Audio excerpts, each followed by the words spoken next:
دنیا میں بڑے بڑے بادشاہ جن کی شجاعت و بہادری کے قصے مشہور تھے، لیکن ان کی قبروں کے مقامات پہ جانا تو دور کی بات، ان کا نام بھی اب لوگوں کو معلوم نہیں۔ تو اولیاء اللہ میں ایسی کیا خاص بات ہے کہ اتنا وقت گزر جانے کے باوجود اب تک لوگوں کے دلوں میں ان کی یاد تازہ ہے؟ جو دامن مصطفیٰ سے لپٹا، جو محبوب کے قدموں سے لگا، جو یہاں جھکا، کائنات اس کے آگے جھکی، یعنی عقیدت مند ہو گئی اس کی، اور جو اکڑا، جس نے شیطان کی پیروی کی، تو اس کا نام و نشان مٹ گیا۔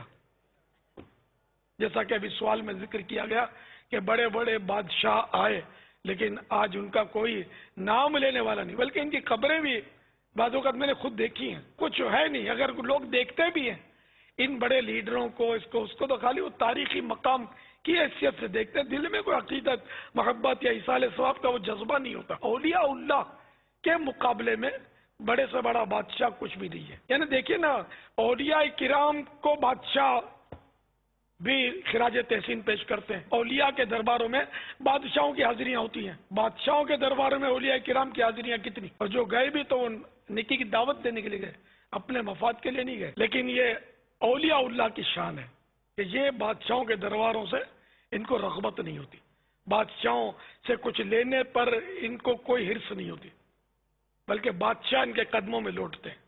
آج ان کے مزاروں پر بھی صدر، وزیر اعظم، اس طرح کے لوگ جاتے ہیں، جو داتا دربار ہے تو بڑے بڑے حاضر ہوتے ہیں وہاں۔ حالانکہ داتا صاحب کو کتنا عرصہ ہو گیا پردہ فرمائے، لیکن آج بھی ان کی حکومت ایسی ہے، کوئی صدر یا وزیر اعظم پانی نہیں پلا سکتا، یہ اپنے زائرین کو عرس میں دودھ پلاتے ہیں۔ داتا حضور کے ہاتھ دودھ کی سبیلیں لگتی ہیں، ہے کوئی لگانے والا دودھ کی سبیل؟ پانی کی سبیل تو لگا لے کوئی۔ تو یہ اولیاء اللہ کی شان ہے۔ اللہ ہمیں ان کے قدموں سے لگا رہنے کی سعادت بخشے۔